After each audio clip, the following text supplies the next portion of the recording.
सात संगत जी बड़े प्यार और सत्कार से कहिए धन निरंकार जी। सतगुरु माता सुविशा सविंदर हरदेव जी महाराज की जय।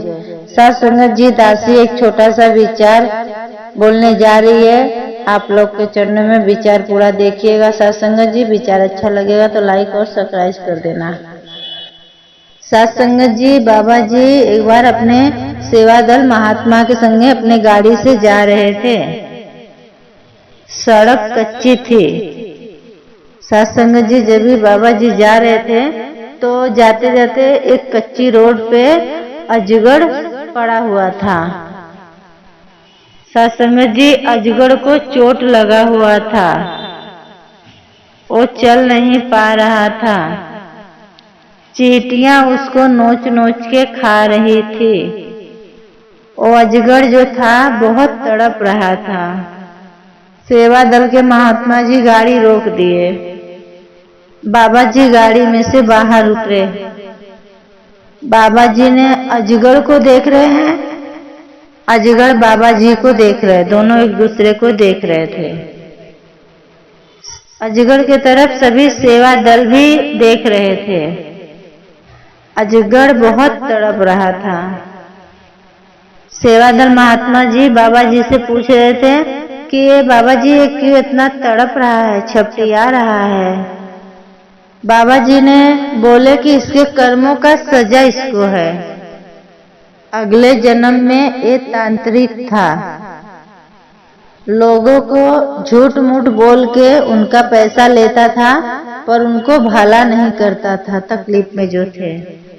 सात संगत जी वो बहुत ज्यादा इंसान परेशान हो जाते हैं तो तांत्रिक के पास हो जाता था, तो तांत्रिक ने वो झूठ मूठ का दिलासा दिलाता था और सबका पैसा ले लेके खा जाता था और ठीक नहीं हो पाते थे।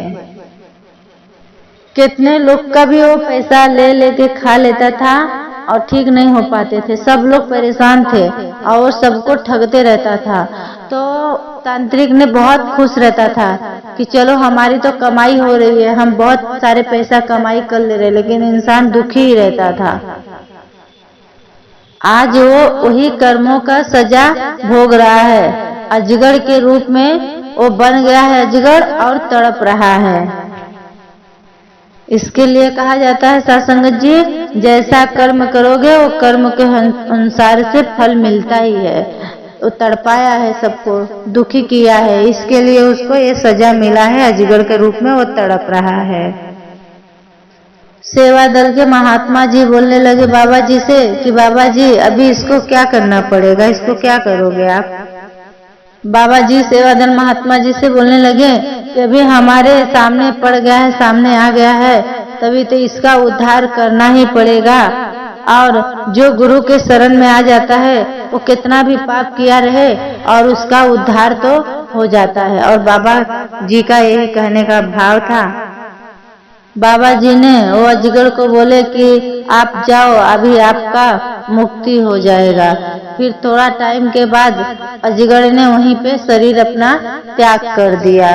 सात संगत जी यही कहने का भाव है कि आप जो कर्म करेंगे उसका सजा भुगतना ही पड़ता है। इसके लिए गुरु के शरण में आप आ जाओ, गुरु के शरण में रहना है, सेवा सत्संग सिमरन करना है और गुरु के बातों पे रहना है। सात संगत जी गुरु का एक एक वाणी एक एक विचार को अपने श्रवण करना है जीवन में। सात संगत जी इसीलिए अपने से कोई गलतियां नहीं होना चाहिए। सात संगत जी जो रास्ते पड़े मिलते हैं सबको आप मान और सम्मान दो। सात संगत जी हमारे सतगुरु माता जी साकार रूप में आई हैं, यही समझाती हैं, यही कहने का भाव है कि सेवा सत्संग सिमरन करते रहो, तन मन धन आप गुरु के चरणों में सौंप दो, सेवा सत्संग सिमरन करो। सात संगत जी प्यार से कहिए धन निरंकार जी।